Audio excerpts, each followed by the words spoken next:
Alors, bonjour, bonjour, bonjour, bonjour. Donc, je suis Yamine et normalement, vous devez recevoir mon stream si tout va bien. J9. Et normalement, vous avez une fenêtre, ma fenêtre de OSC. Non, c'est pas OSC, c'est. Comment il s'appelle déjà? J'ai oublié son nom sur le logiciel. C'est OBS. Voilà. Dans lequel on voit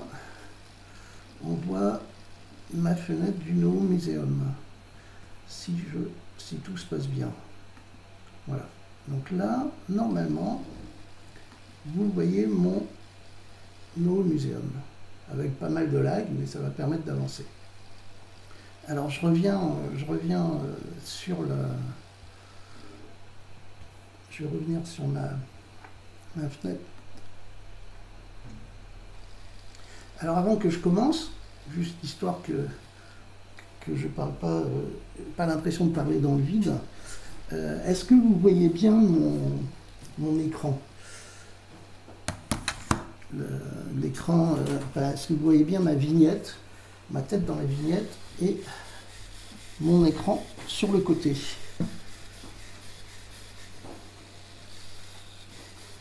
Ouais, Yann, au niveau de l'image,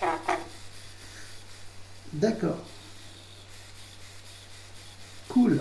Bon, bah c'est donc, bien. que ça soit pour toi, que ça soit pour toi, pour les gens, vous avez envie d'interagir, vous avez le chat audio sur Parler Conf, vous pouvez envoyer des messages aussi. Alors moi, pareil, le son est un petit peu haché dans ce que j'entends, c'est-à-dire que ça a l'air de ramer un peu, mais bon, bah c'est un peu. On va faire avec, hein. Bon, je vais en profiter parce que au cas où, j'ai déclenché un enregistrement avec mes caméras, donc je vais faire un clap qui va permettre de synchroniser plus tard tout ce monde-là. Voilà. Alors, bon, bah bienvenue dans mon espace de nos compteurs. Un grand merci au festival de m'avoir invité. Euh, et je suis très heureux d'être avec vous,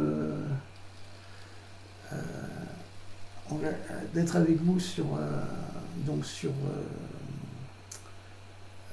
Discord. Je suis un peu désolé, c'est la première fois que je fais quelque chose de sérieux avec Discord, donc du coup je suis un peu perdu dans les méandres du cyberespace. Et donc du coup, euh, pour ceux qui ne me connaissent pas, je suis un vieux cyberpunk, un vieux no-compteur cyberpunk. Et donc, qu'est-ce que ça veut dire? Alors, ça veut dire qu'il faut déjà revenir dans l'histoire des cyberpunk et de la cyberculture. Et je vais essayer d'y aller. Alors, je vais cacher la fenêtre de Discord. Est-ce que je peux cacher? Je ne sais pas si vous la voyez. Non, vous ne la voyez pas, c'est ça. Donc, c'est pas mal, c'est pas mal. Normalement, vous voyez effectivement que ma fenêtre du No Museum, ce que j'appelle le No Museum, et ce qui va me permettre, moi, de continuer à avoir le chat en même temps que nous discutons, ce qui permettra éventuellement de réagir si vous intervenez par chat. Alors, donc, donc j'étais en train de vous dire, je suis un nouveau compteur cyberpunk. Et on va aller voir justement dans le No Museum. Donc là, je vais me balader dans le No Museum, que vous voyez dans la fenêtre, avec ma souris. Ah oui, non, sauf qu'évidemment, là j'en demande un peu trop à la machine. Elle a du mal. Ouais. Ah, je suis désolé, je viens de la planter en essayant d'avoir trop de fenêtres ouvertes.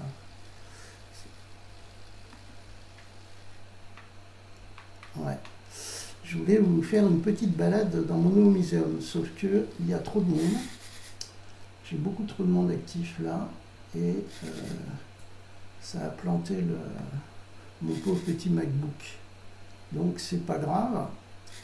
Du coup, je vais malheureusement être obligé de vous le faire à la main. Alors je vais essayer de refaire un redémarrage. Je vais vous conseiller un truc, si vous voulez m'accompagner.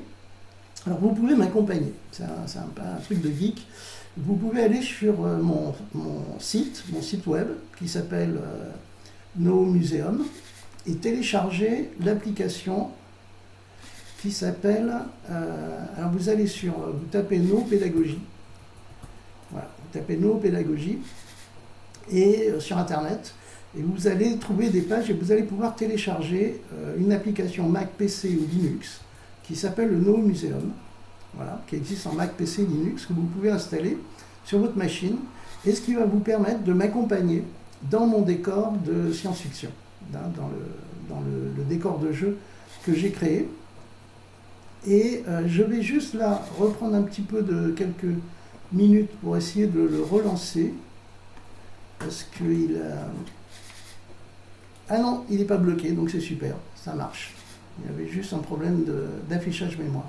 Bon, c'est parfait. Alors donc là, normalement, vous voyez mon écran qui doit laguer un maximum. Nous sommes à l'intérieur du No Museum. Et donc, comme je vous expliquais, si vous le souhaitez sur une autre machine, vous pouvez m'accompagner. Et là, dans le No Museum, nous allons regarder un des premiers tableaux. Voilà. Donc là, je suis en train de le manipuler avec ma manette Wii. Il a été créé sur Unity. Et donc, je suis ce qu'on pourrait dire un haut compteur cyberpunk.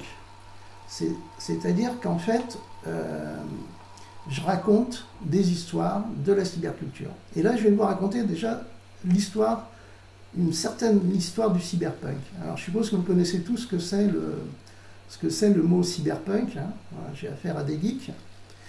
Et en général, on attribue le mot cyberpunk à William Gibson. C'est-à-dire, on pense que le mot cyberpunk, c'est William Gibson qui l'a inventé autour de 1984. Et en fait, ce mot est un peu plus ancien. C'est pas Gibson qui l'a inventé. C'est un jeune auteur à l'époque qui s'appelle Bruce Becht. Et Bruce Becht est un musicien et qui a écrit une nouvelle qui s'appelle Cyberpunk, qui est parue dans Amazing Stories en 1983, 82 même, je crois, je ne sais plus, il a dû l'écrire en 82, là voilà, et elle est parue dans Amazing Stories en 1983. Et alors, le mot cyberpunk, littéralement, ça vient, il y a deux termes dedans, il y a cyber et il y a punk.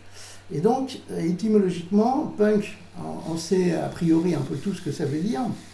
Et puis, il y a le mot cyber. Le mot cyber fait directement référence à la cybernétique de Norbert Wiener, entre autres. C'est-à-dire c'est Kubernétiqué, Kubernan, le pilote du navire. Et donc, l'anecdote rigolote et que j'aime bien dans ce concept de cyberpunk, c'est que, bien évidemment, punk fait référence aux Sex Pistols, mais c'est aussi un très vieux mot anglais, un mot qui date du XVIIIe siècle en Angleterre et qui veut dire voyou. Voyou, un petit voyou. Un punk, c'est un petit voyou à l'origine.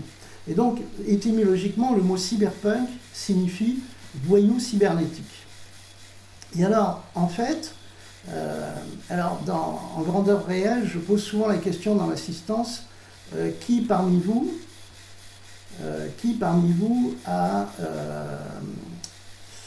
n'a pas sur son ordinateur, sur son ordinateur, un logiciel piraté, une musique piratée, des films piratés.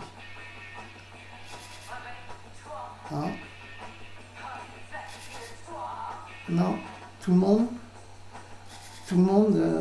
a donc des musiques piratées, des films piratés, des logiciels piratés sur son ordinateur. Alors, vous êtes tous... Alors, tu peux plaider coupable maintenant, parce qu'en fait c'est simple. Vous êtes tous des cyberpunks, c'est-à-dire que vous êtes tous des voyous cybernétiques. En fait, c'est ça qui est intéressant. C'est que la science-fiction a imaginé, il y a deux grands courants en science-fiction. Un courant qui s'appelle le post-apocalyptique, et en fait, on a de la chance. Ce courant ne s'est pas formalisé, ne s'est pas réalisé. Mais c'est pas trop tard, on n'est pas loin là, de se rapprocher du processus. Et par contre, le cyberpunk s'est réalisé. C'est-à-dire que nous sommes rentrés dans une civilisation de voyous cybernétiques. C'est-à-dire que l'évolution a transformé l'ensemble de la population en voyous cybernétiques. Et alors donc, qu'est-ce qu'un voyou cybernétique? Et en fait, ce qui se passe, c'est que maintenant, vous l'êtes à peu près tous. Hein, c'est-à-dire que nous sommes tous habitués à hacker, à pirater des choses. Et d'ailleurs, c'est un phénomène global qui s'appelle l'empowerment, qu'on appelle l'empowerment créatif. Hein, c'est-à-dire qu'en hackant les logiciels, nous avons tous accès à des moyens techniques, des moyens de création à l'échelle planétaire, en fait. Et l'important maintenant n'est pas tellement de consommer de l'art, mais d'en faire. Mais il faut penser que dans les années 80, en fait, on n'était pas si nombreux que ça à hacker les dispositifs, à hacker le système. Et donc, il y a dans les années 80, 81, 82, j'ai commencé à hacker un certain nombre de dispositifs qui étaient à l'époque analogiques, donc c'était les studios vidéo, pour pouvoir réaliser mes œuvres d'art. Et donc, la plupart des artistes, que ce soit d'ailleurs depuis Léonard de Vinci, les artistes sont souvent, à moins d'être des nantis extrêmement riches qui peuvent financer par eux-mêmes leurs moyens techniques, nous sommes des hackers. La démarche artistique est une démarche de hacker. Et si on reprend d'ailleurs le bouquin de Ethic Hacker, en gros, on correspond parfaitement à ce concept, même si on ne va pas hacker même si on ne va pas hacker forcément du code, mais on va hacker des dispositifs. Tous les artistes apprennent à hacker et vous avez appris maintenant dans ces nouvelles générations, les fameuses, moi je suis un boomer, mais les générations X, Y, Z sont naturellement hackers. Et donc, je commence en expliquant que je suis un conteur cyberpunk. C'est que je raconte des histoires. Et en fait, je raconte des histoires à travers un dispositif que j'appelle le No Museum, que vous voyez là, dont la première version, je l'avais réalisé dans Unreal Tournament. Unreal Tournament, c'est un jeu vidéo que vous connaissez certainement. Et en fait, en 2003, il était fourni avec Unreal Head. Et Unreal Head permettait de créer son propre niveau. Et donc, j'ai utilisé Unreal Head, les niveaux en fait, de Unreal Head, pour créer un espace immersif qui était mon propre musée artistique. Hein. C'est là que je présentais mes propres œuvres. Mais je m'en suis très vite servi pour faire des conférences et comme support à conférences, comme support à cours, etc. Et mes premières conférences avec étaient d'ailleurs dans les festivals de vidéos, de science-fiction, de fantastique, d'imaginaire, où je racontais, mais on ne va pas le faire là, les métaphores sexuelles cachées dans les films de science-fiction, hein, en particulier dans Blade Runner, dans la série Alien, chez Kubrick, chez les sœurs Wachowski.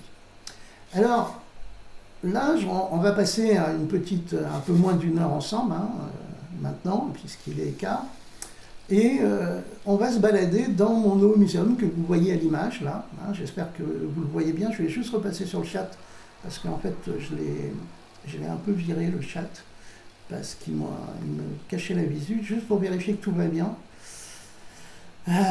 Bon appétit, Bluebeck. Et il faut que je pousse mon feedback. Ouais, bon, bah, tout va bien puisqu'il n'y a pas de commentaire qui dit que ça va mal. Donc je retourne sur ma conférence. Et donc là, on va se balader et je vais vous montrer quelques moments emblématiques hein, dans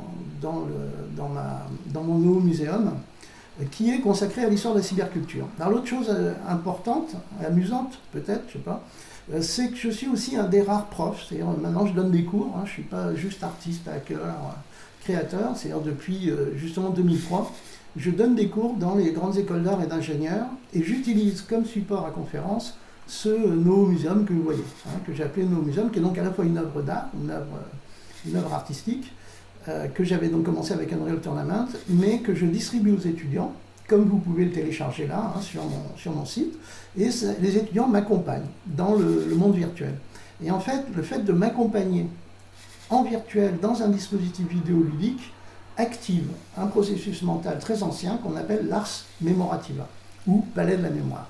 Et en fait, ça marche super bien parce que Pierre Berlequin appelle ça la topomnèse, c'est-à-dire ça fixe, hein, en fait, la mémoire. Le fait qu'on ait un déplacement, soit physique, soit mental, soit tout bêtement le fait que le corps agit quand on se déplace dans un jeu vidéo, le fait qu'avec les doigts, c'est-à-dire vous n'êtes pas passif, mais là actuellement vous êtes passif, hein, comme les gens qui écoutent une conférence avec PowerPoint, donc qui s'endorment.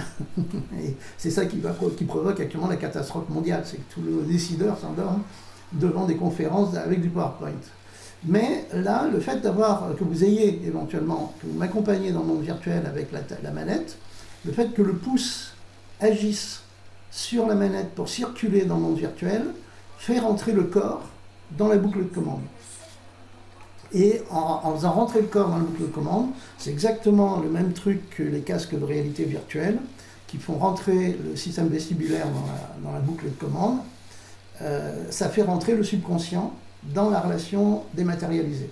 Et donc, ça veut dire quoi? Ça veut dire que pour votre conscient, quand vous êtes dans la réalité virtuelle, ou que vous jouez aux jeux vidéo, tout ce que vous faites est perçu comme faux, mais pour le subconscient, c'est perçu comme vrai. Et du coup, l'implication émotionnelle, intuitive, cognitive, etc. est totalement explosée et démultipliée. Et donc, je suis un des rares profs qui, depuis presque 20 ans maintenant, donne cours dans un univers vidéoludique. Et donc, c'est dans cet univers-là que je vous convie. Et on va faire quelques tableaux.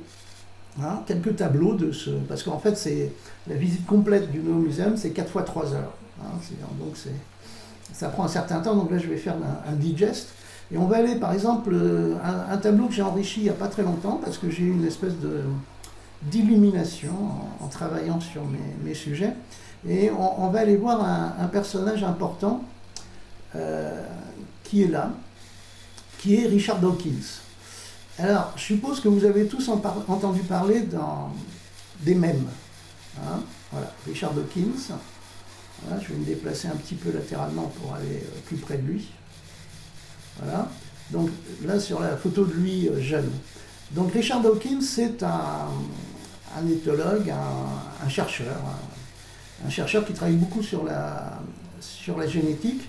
Et oui, donc je disais, vous connaissez certainement le mot mème. Mais est-ce que vous savez d'où vient ce mot? C'est-à-dire que c'est un mot récent, hein, qui se popularise actuellement, enfin qui devient populaire récemment. Et la plupart des gens pensent que le mot mème désigne des virus mentaux de type fake news, légende urbaine, etc. Mais en fait, c'est un mot qui est beaucoup plus riche et beaucoup plus complexe.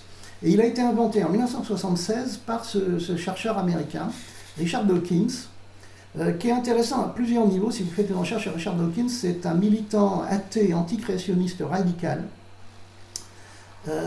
Mais il va dans son livre avoir une intuition qui, paradoxalement, rejoint des vues métaphysiques d'un prêtre jésuite qui était Arnaud de Chardin et les spéculations bien barrées de, comment il s'appelle, Philippe Cadic, l'auteur de science-fiction, qui appelle les mèmes des plasmes.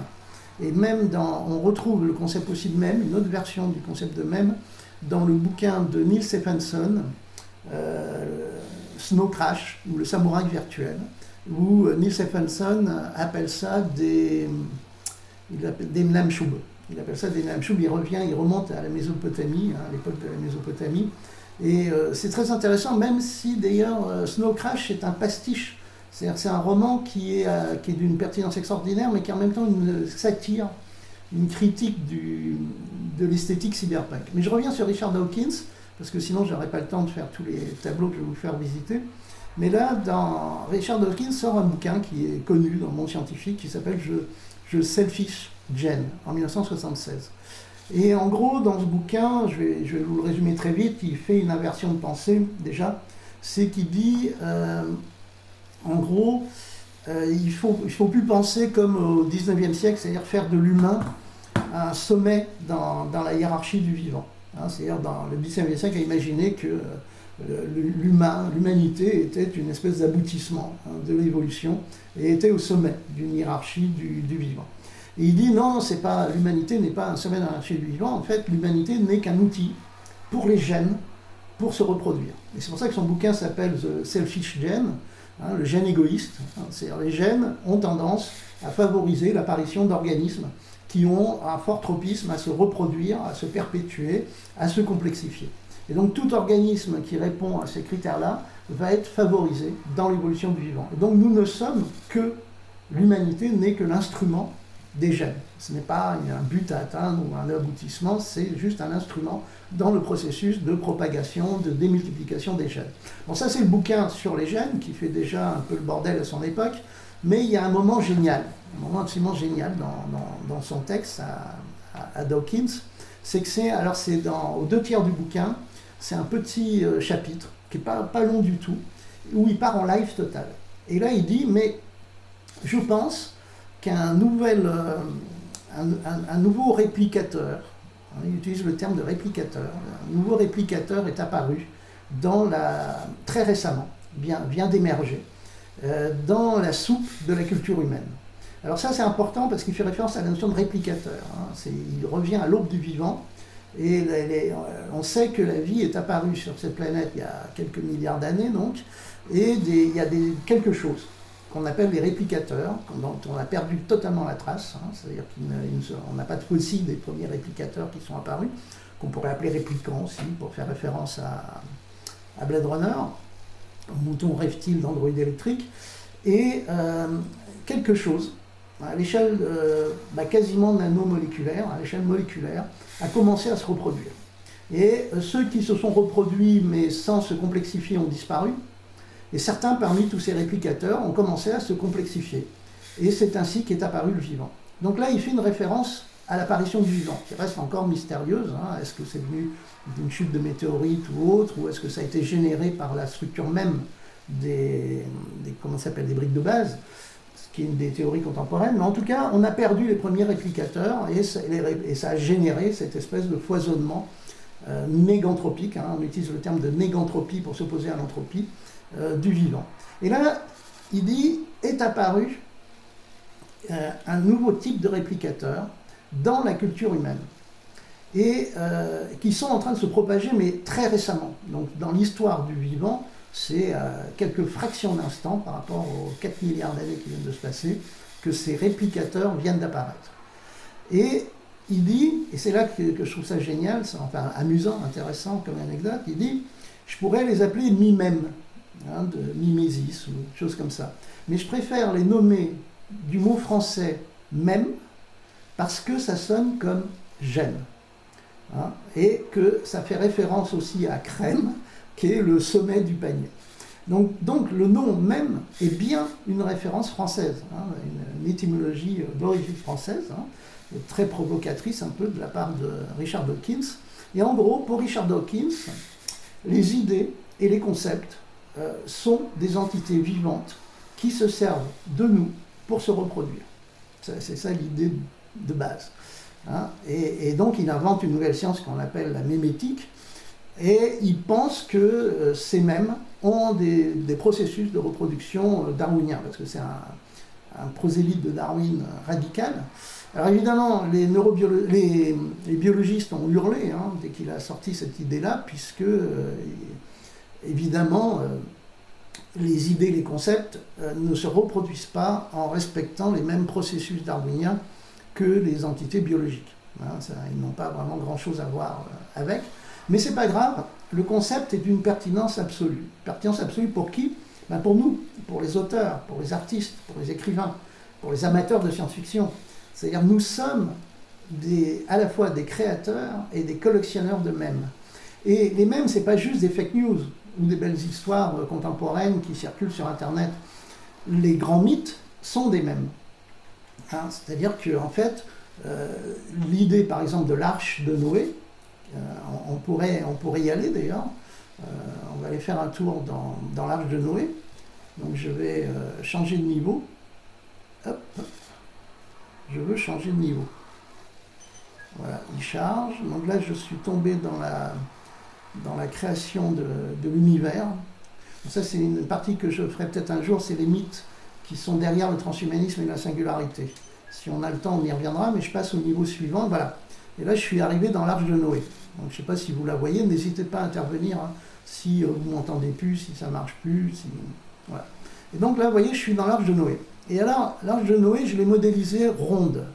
Je l'ai modélisée ronde parce que ce qui est intéressant, c'est que, en fait, dans la plus ancienne mythologie dont on ait une trace écrite, qui est la mythologie mésopotamienne, donc c'est scientifique. Là, ça devient scientifique. Non pas que l'arche existait, mais d'un point de vue scientifique, on peut mesurer que telle légende, telle histoire, tel mythe était présent à moins de 2500 ans, puisqu'on le retrouve gravé sur les fameuses tablettes mésopotamiennes.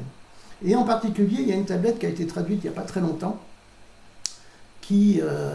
alors c'est dans l'ensemble de ces tablettes raconte des légendes, des contes, qui est la fameuse épopée de Gilgamesh, que d'ailleurs un copain graphiste, qui est Alain Brion, a illustré. Il a fait une série de BD autour de l'épopée de Gilgamesh et il m'a très gentiment prêté des images de lui, qui sont là, qui me servent à illustrer le contexte, on va dire, de l'épopée de Gilgamesh, qui est génial. Quand on commence à s'intéresser à l'épopée de Gilgamesh, on s'aperçoit qu'il y a des mèmes.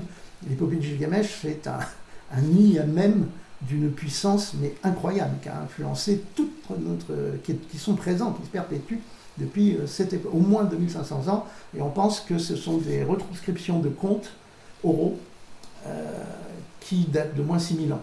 C'est un seigneur de l'époque qui avait décidé de faire consigner sur tablette les contes et légendes qui se racontaient. Et donc on a trouvé une tablette, on a réussi à traduire récemment, c'est-à-dire je crois qu'il y a à peu près 5-6 ans, cette tablette, qui raconte une partie de l'épopée d'Atrahasis. C'est le mythe, on appelle ça le mythe d'Atrahasis.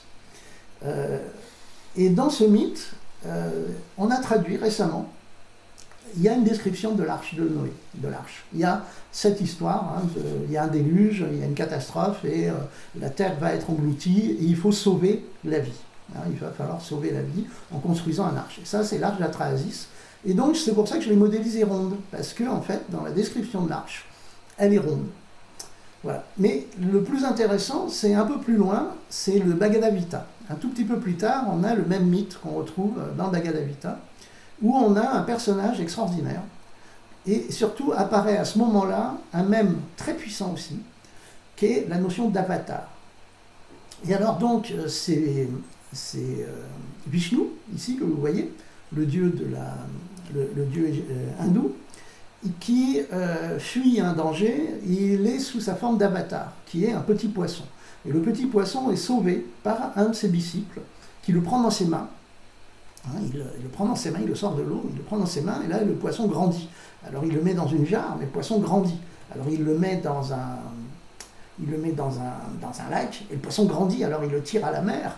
Et là, le poisson se transforme en Vishnu, et c'est pour ça que Vishnu est souvent représenté sortant d'un poisson. Vous voyez, il se transforme en Vishnu, parce qu'il n'était que l'avatar de Vishnu sur Terre, et il dit à son disciple, écoute, je suis en train de me fighter grave avec un démon, qui est là, que vous voyez à droite, qui sort, lui, d'un coquillage. Je suis en train de me fighter grave avec un démon, et il va falloir, et la bataille qu'on va faire, va ravager la planète, va ravager la Terre. Donc il va falloir que tu construises un arche pour sauver un élément de chaque espèce. Et donc, et il investit donc son disciple, qui s'appelle Manu. Voilà, son disciple s'appelle Manu, et le poisson c'est Matsias. Matsya, voilà, c'est Matsya le poisson. Et il y a même des textes où de temps en temps l'arche, Manu construit l'arche, et puis de temps en temps l'arche se retrouve en pleine zone de conflit, et donc Vishnu sort de l'océan et tire l'arche en dehors de la zone de combat. Et évidemment on a l'arche de Noé. Alors qu'est-ce que c'est ? C'est un mème. C'est-à-dire, quel est le mème derrière le mythe de l'arche de Noé ? C'est le mème de « il faut sauver la vie ». Il va y avoir une apocalypse et il faut sauver la vie. Et donc on va retrouver des déclinaisons de ce mème sous différentes sortes, parce qu'il est très puissant, il parle à tout le monde. L'humanité, malgré le fait qu'on détruit la planète, est habité individuellement. Nous sommes tous habités par cette idée de sauver la vie, même si nous la détruisons par notre présence. Pourquoi? Parce que nous sommes habités par ce même, c'est-à-dire cette entité informationnelle qui est véhiculée et transmise par qui? Eh bien, par tous ces enfoirés d'artistes. C'est-à-dire, ce n'est pas les scientifiques, ce n'est pas les ingénieurs qui transmettent les mêmes, ou alors, s'ils le font, mais c'est très laborieux. C'est nous qui racontons des histoires, c'est nous les auteurs qui racontons des histoires, c'est vous qui les écoutez, les retransmettez et refabriquez des histoires à partir de là. C'est des boucles informationnelles, et nous véhiculons, transmettons des mèmes, qui sont très puissants, très puissants. Et la preuve, on va passer à un niveau suivant, c'est qu'ils influent carrément sur le destin de l'humanité, et nous amènent à faire des choses. Alors là, je viens de sauter dans le futur, je suis justement dans les fameux vaisseaux O'Neill, ces grands vaisseaux mondes qui habitent notre imaginaire depuis pas mal de temps, que j'ai remodélisé là. Et d'ailleurs, vous avez vu récemment, Jeff Bezos a fait une grande provocation sur le fait qu'il veut financer 1000 milliards d'humains qui vont partir dans ces vaisseaux mondes. Elon Musk, nos grands milliardaires, ils sont intéressants parce qu'ils sont aussi habités par des mèmes et par un autre processus dont j'aurais pas le temps de parler là parce que c'est un peu long, mais qui s'appelle la narcose narcissique. Nos grands milliardaires, là, emblématiques, on va dire, parce que les autres enfoirés cachés, on les voit pas, eux, ils sont rigolos. Ils sont en pleine narcose narcissique parce qu'ils sont possédés par un outil d'une puissance fabuleuse qui est l'argent. L'argent, c'est un outil, c'est la pierre philosophale. L'argent transforme tout en n'importe quoi.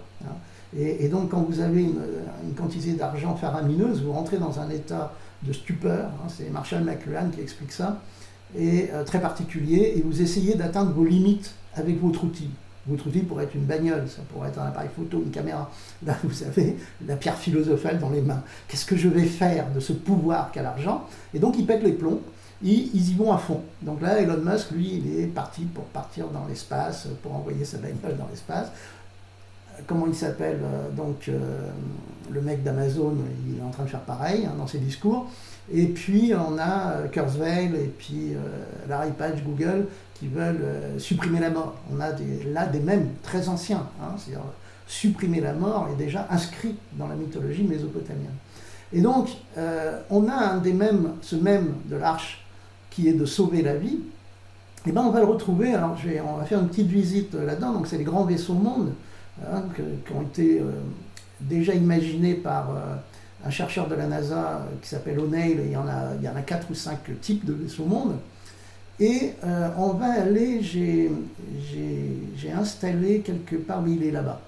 On va aller visiter 2001, le lycée de l'espace, justement.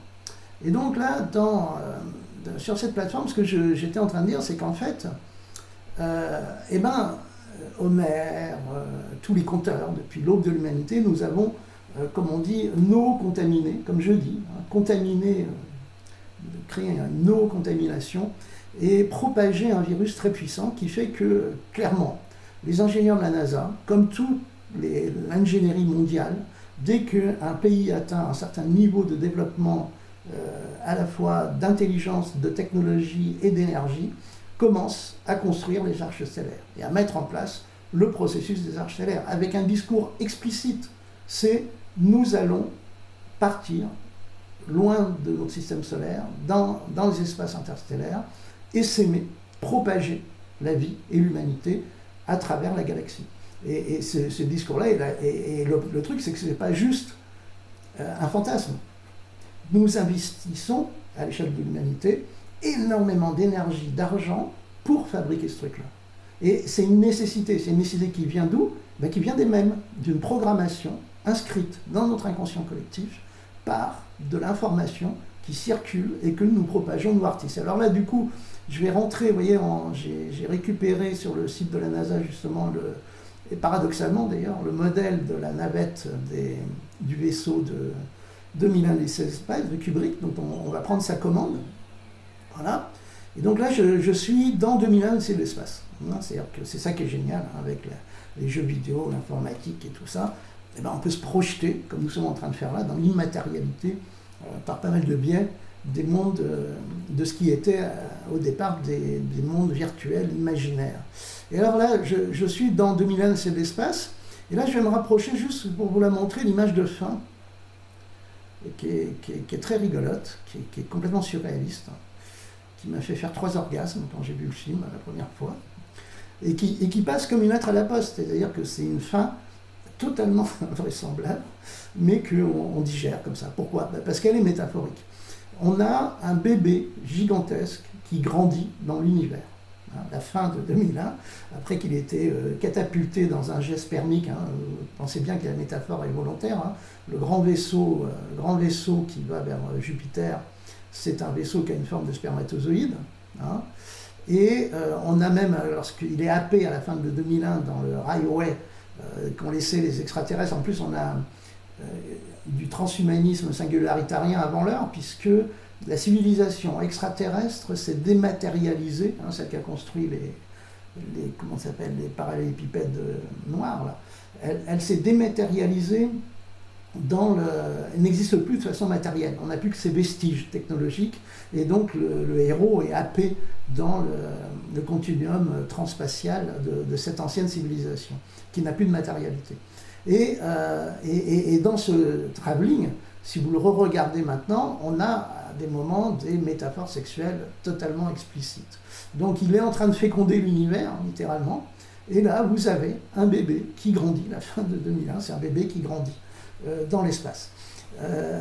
Et dans le roman, c'est rendu encore plus explicite par Arthur C. Clarke, qui écrit le roman après le film.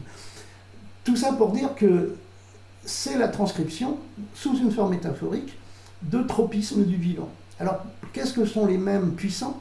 C'est qu'en fait, nous, artistes, nous transcrivons, sous une forme métaphorique, des tropismes structurels de la vie.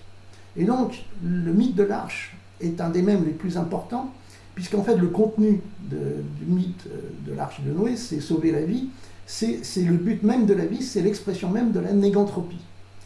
C'est-à-dire qu'il n'y a rien de plus immortel dans l'univers actuellement que le vivant, contrairement à ce qu'on pourrait penser, malgré les angoisses que nous pose notre éventuelle mortalité ici face à la pandémie. C'est qu'effectivement, individuellement, nous sommes extrêmement fragiles, relativement fragiles, on va dire, et encore. Mais à l'échelle du vivant, le vivant, lui, ça fait 4 milliards d'années qu'il est sur cette planète, que non seulement il est sorti du microcosme, mais il tend vers le macrocosme, et il se transforme. Et donc ce phénomène d'expansion du vivant, on appelle ça la négantropie, c'est-à-dire l'entropie négative. Et ça depuis longtemps, les premières fois que je rencontre ce terme-là, c'est justement dans les écrits de Norbert Wiener, l'inventeur de la cybernétique. Et donc la négantropie, c'est ce processus qui va à l'encontre de l'entropie. Alors l'entropie, c'est pas le chaos explosif comme l'imagine, c'est pas la destruction chaotique, c'est en fait l'ennui mortel. C'est ça qui est rigolo dans l'entropie, c'est que la matière, dans son ensemble, tend à se stabiliser. Tout tend à se stabiliser vers un équilibre qu'on appelle l'entropie globale des atomes, des molécules, de l'énergie, etc. Une seule chose va à l'encontre de la seconde loi de la thermodynamique, ou de l'entropie, c'est le vivant. Et c'est pour ça qu'on appelle ça la négantropie. Et le vivant fait ça grâce à un système de transmission d'informations. Les gènes, l'ADN, est un système de transmission d'informations. Or, l'information, on ne sait pas ce que c'est.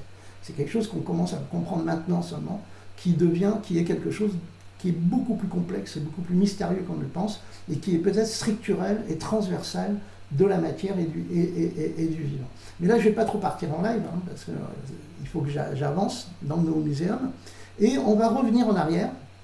Je vais revenir en arrière, et revenir juste au moment...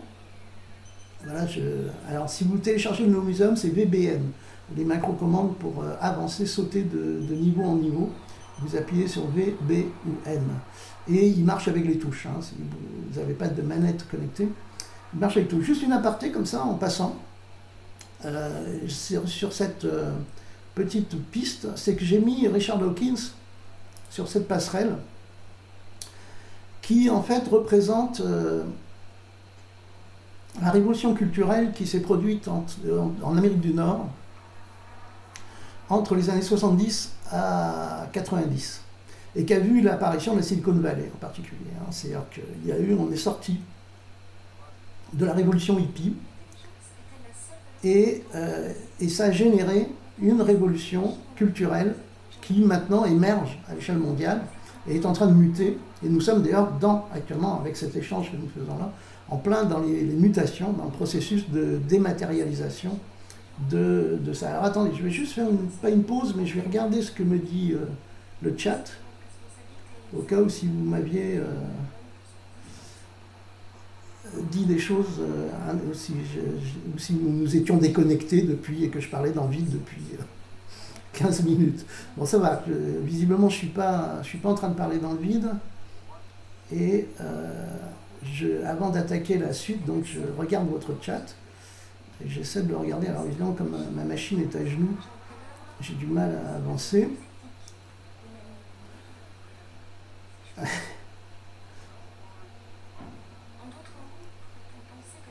Et c'est Macosta qui dit « Pas mal de réflexions de survivants d'informations dans la trilogie de la singularité de Robert Sawyer. » Ah, je ne connais pas.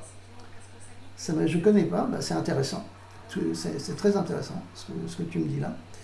Eh bien, je continue donc. Cool. Ah bah cool, vous avez un bon son. Alors donc du coup, je continue parce qu'on n'a plus qu'un quart d'heure ensemble et je voudrais quand même terminer avec l'avatar cyberpunk, aristopunk de comment il s'appelle, de Velasquez. Juste, je vous fais une aparté très vite et puis je vous laisserai explorer, hein, mais c'est énorme ce qui s'est passé. En gros, il y a eu une révolution culturelle qui est née en Amérique du Nord dans les années 80-90, qui elle-même est née des Français. C'est-à-dire c'est un double feedback, un aller-retour culturel qui s'est produit entre la France et les États-Unis, assez puissant en termes mémétiques, hein, parce que vous avez compris le concept de mème. Donc là, je change encore de registre de mème, hein, c'est-à-dire que les artistes, les auteurs, les philosophes et tout ça échangent et transmettent des mèmes qui influent sur la société de façon radicale. Et en fait, ce courant-là aux États-Unis, en fait, il faut penser, tous les jeunes universitaires américains et canadiens ont été biberonnés à partir des années 70, 80, 90, ont été biberonnés avec les philosophes français. Hein, Deleuze, Baudrillard,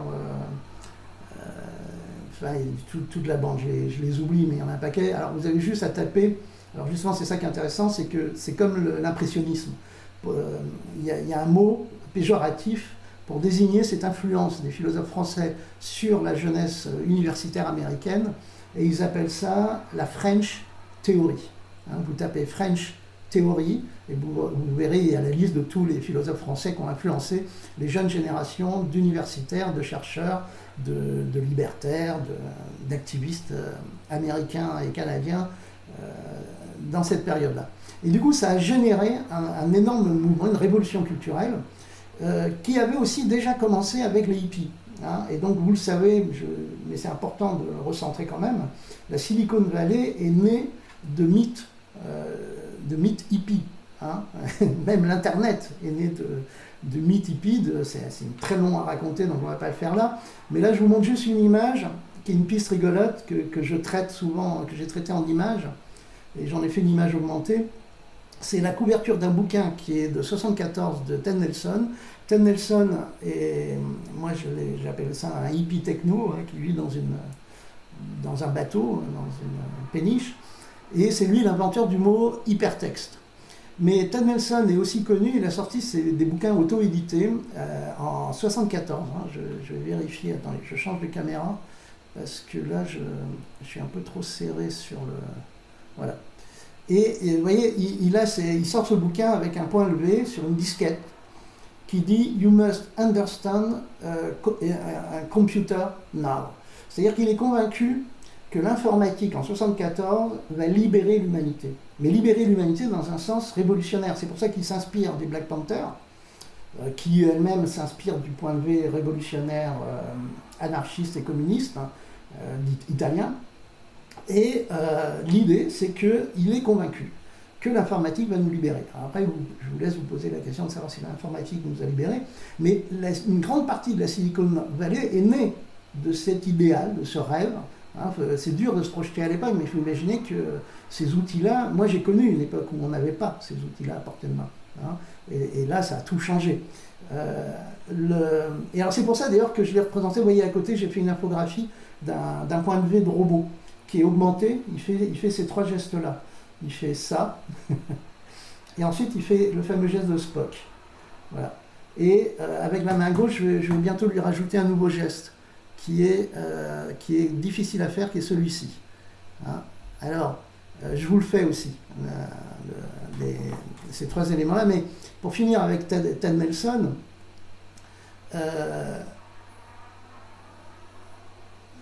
par exemple, comment il s'appelle, Apple, Steve Jobs, il faut penser que c'était un hacker à l'origine. Hein. Il a eu des ennuis avec la police parce qu'il avait commencé à pirater le réseau téléphonique Bell. Hein. Et tous ces gens-là, à l'époque, avant... Ah mince, je suis tombé. Excusez-moi, j'ai pas fait gaffe, comme il y a beaucoup de lag, je perds de la maîtrise de manipulation. Donc je recharge le niveau, mais je m'égare. Je reviens sur le point levé. Je vous le fais aussi parce que c'est rigolo, et puis si on a le temps, on ira voir l'animation. Mais oui, je vous disais, je viens de rajouter un nouveau geste, qui est ce geste-là, qui est très dur à faire, hein, et qui est mon interprétation parce que j'ai pas l'impression qu'il l'ait formulé clairement, mais qui serait le geste du copimisme. Un copimisme, c'est la religion de la copie. C'est une religion récente qui a été créée en 2011 en Suède, qui a un statut officiel. Et leur dieu, c'est la copie. Alors c'est d'une pertinence absolue quand je vous parle des mèmes, parce que très précisément, la notion de réplicateur est une notion de copie.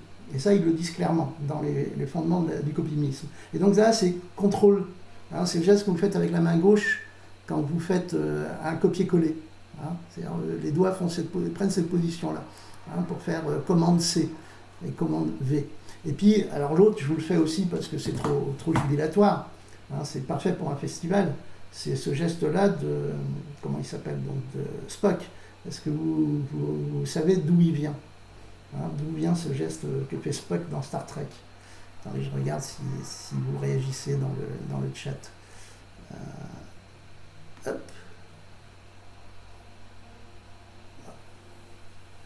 Alors, donc, je vous le dis, et puis on va aller vite parce que je vais vous faire, après je terminerai sur Velasquez. Spock le raconte, vous trouverez l'information sur Internet, il le dit dans un interview, etc. Vers la fin de sa vie, il a sorti un bouquin érotique, hein, de photographie érotique, qui s'appelle Shekinah, S-H-E-K-H-I-N-A, Shekinah. Et en fait, il raconte quand l'équipe de Star Trek lui dit trouve-nous un geste, hein, trouve-nous un geste pour caractériser les Vulcains.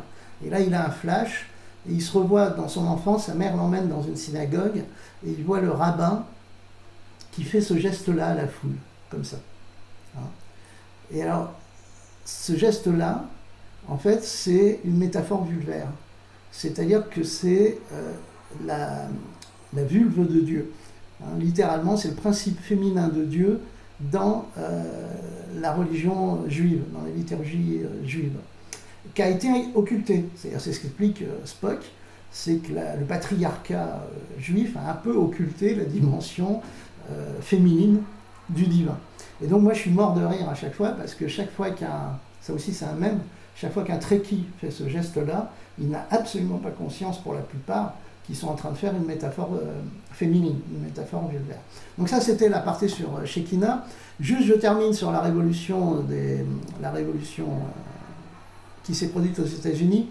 Ça a donné naissance à plusieurs mouvements, c'est-à-dire que les jeunes Américains du nord des États-Unis ont généré des mouvements, des grands mouvements sociaux qui sont les LGBTQI+, le body modification, les body hackers, le queer, le BDSM, le transhumanisme, H+, les singulatariens, sans oublier évidemment l'immense révolution féministe qui a été d'ailleurs précurseur en plus de ces mouvements-là. Alors, quel est l'élément commun c'est ça qui est génial, c'est pour ça que j'ai fait ce niveau il n'y a pas longtemps, à tous ces mouvements-là. C'est-à-dire tous ces mouvements-là qui sont en train de se répandre massivement sur la planète actuellement et d'émerger, ont un élément commun. Et moi, j'ai grave jubilé quand je l'ai compris. C'est-à-dire, qu'est-ce qui est commun aux transhumanistes et au BDSM? Pour prendre deux extrêmes, on va dire. Hein, qu'on pourrait éventuellement ne pas apparaître, quoi qu'il y a énormément de choses. Et bien, c'est le... Alors, pareil, je vais juste faire un petit saut sur le chat pour voir. Le cuir, me dit Ashtorn. Ah, tu dis le pentacle. Oui, exact. Dans le pentacle, il y a une métaphore. Le cuir. Non, le cuir, pas le cuir, le cuir. Attends, je te l'écris. Voilà, c'est le cuir. Mais je pense que l'analogie n'est pas innocente. Oui, tu plaisantais. Alors, eh ben, l'élément commun, c'est évidemment le corps. C'est-à-dire que tous ces mouvements revendiquent, mon corps m'appartient, et j'en fais ce que je veux. Et ce ne sont ni les États, ni les religions qui me diront ce que je dois faire de mon corps. Hein. Il y a aussi les piercings et les tatouages. Et alors, quel est le rapport entre le BDSM et les transhumanismes? C'est que les transhumanistes, c'est une réappropriation de la mort, hein, la mort du corps. C'est-à-dire qu'ils revendiquent le fait que par la science et la technologie, ils vont réussir à s'affranchir de la mort. Et le BDSM, bien évidemment, c'est je fais ce que je veux de mon corps et aussi du corps des autres, d'ailleurs, en passant, s'ils sont consentants, hein, s'ils sont majeurs et consentants. Et alors là, je termine, puisque je vois qu'on arrive à la fin de... Ah oh, là, plus que... Alors du coup, bon allez, on y va quand même. Je passe au niveau suivant, on n'a plus que...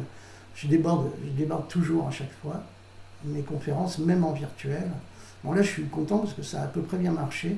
Parce que je ne vous dis pas comme je me suis pris la tête sur la configuration là de OSC, d'OBS, pour réussir à vous afficher à la fois mon application et ma tête. Alors, on va aller voir juste, je vous le dis, ça va prendre, je vais pouvoir vous le faire en 5 minutes. À moins que vous ayez des questions, hein. D'ailleurs, là, je suis en train de... C'est comme d'habitude, à chaque fois, les questions au public zappent, ce qui n'est pas sympa. Donc, le temps que j'arrive dans le tableau de Velázquez... Alors, je vous le rappelle, hein, vous pouvez télécharger Tout le monde au muséum, mais évidemment, si je ne suis pas là pour commenter les tableaux, c'est un peu ésotérique. Hein. C'est-à-dire, justement, il faut qu'il y ait quelqu'un qui commente. Il n'est pas entièrement autonome. Hop. Voilà, donc là on va rentrer dans le tableau de Velázquez que j'ai décomposé en 3D. Et merci Fiona Theroux. Alors, je vous l'explique très vite, je vous donne la piste. De toute façon, je l'explique déjà sur pas mal de mes sites web, sur mes YouTube. J'ai quelques retranscriptions de cette conférence. De ça. Hein, Alors, je vous le dis, la grande provocation que je fais, c'est que Velázquez est un aristopunk qui fait lui-même une énorme provocation avec son tableau. Alors, en gros, je vous donne la piste et le secret. J'ai décomposé le tableau en 3D, donc j'ai découvert des secrets cachés dans le tableau. Et le premier secret, alors qui est connu, hein, qui est officiel, qui Velázquez est-il en train de peindre? Vous voyez, il s'est peint en train de peindre une scène, et voilà, c'est ça que représente le tableau en 3D. Et bien, si on se rapproche de Velázquez, on s'aperçoit qu'il est en train de nous regarder nous. Hein? Mais qui sommes-nous? Eh bien, nous ne savons pas. Nous ne savons pas parce que, vous voyez, le tableau nous tourne le dos. Hein? Mais il a peint au fond du tableau un miroir. Et dans le miroir se reflète, outre ma caméra, le tableau. Là, j'ai un bug, ça ne marche pas. C'est pas très grave. Mais en fait, le miroir reflète le tableau. Et qui voyons-nous dans le tableau? Eh bien, on voit le roi et la reine d'Espagne. Donc, à chaque fois que vous vous tenez devant ce tableau, vous êtes l'avatar du roi et de la reine d'Espagne. C'est un des premiers tableaux dont nous sommes les héros. Donc ça, c'est l'explication officielle. J'ai découvert un truc de ouf, c'est qu'en hackant le tableau pour pouvoir le décomposer, j'ai découvert que tous les critiques disent Don José Nieto Velázquez. C'est-à-dire il y a un personnage mystérieux au fond du tableau vers lequel Velázquez nous emmène. C'est-à-dire il fait converger le regard. Hein, il fait converger le regard, attendez, j'y arrive. Il fait converger le regard vers la porte du fond. C'est-à-dire toutes les perspectives convergent vers la porte du fond dans laquelle un mec à contre-jour se tient et sous son banc. Et en fait, ce mec, c'est le grand chambellan du palais, qui n'est pas de la famille de Velázquez, mais qui s'appelle Don José Nieto Velázquez. Et on dit, la plupart des critiques d'art, dont Arras et Foucault, qui sont quand même des sommités, dans leurs extrêmement brillantes analyses du tableau, disent Don José Nieto Velázquez qui repousse un rideau au fond de la pièce. Et en hackant le tableau, Google a mis sur Google Earth le tableau en très haute définition, ce qui fait qu'on peut zoomer jusqu'à la trame près du tableau, jusqu'à la peinture, ce que ne peuvent pas faire. On ne peut pas monter avec une loupe pour aller regarder le tableau de près au Prado à Madrid. Et là, en zoomant sur Don José Nieto Velázquez, j'ai découvert qu'il n'est pas en train de repousser un rideau, mais il a la main sur une poignée de porte, à peine esquissée. Hein. Alors, vous me direz, ah ouais, bon, d'accord. Alors si, j'ai quand même eu 3 orgasmes. Hein. C'est-à-dire que c'est un des tableaux les plus analysés de l'histoire, depuis 3 siècles. Et il y a un artiste à cœur dans son petit Nooscaf qui découvre un truc que personne n'a vu. Donc ça, quand même, j'ai kiffé grave. Hein. Alors je l'ai informé, mais c'est moi qui l'ai informé sur le Wikipédia français. Et il a la main sur une poignée de porte. Alors là, vous me dites, ouais, bon, et alors ? Il a la main sur une poignée de porte et pas un rideau. Qu'est-ce que ça change? Sauf que, en même temps, moi je suis en train d'hacker le tableau pour le transformer en 3D. Et là, je découvre un truc de ouf total. C'est que quand je modélise la pièce du fond, je suis obligé de respecter les rapports de perspective. Hein, qu'on va supposer réaliste, ce serait trop long à expliquer pourquoi, mais l'argument que tout ça est purement imaginaire ne tient pas. Mais là, on n'aura pas le temps. Et je découvre un truc bizarre. C'est que, regardez, quand je modélise la porte, pour que je respecte les rapports de proportion, la porte n'a pas la bonne hauteur. La poignée de la porte est à peu près 80 cm, hein, c'est-à-dire elle est très basse.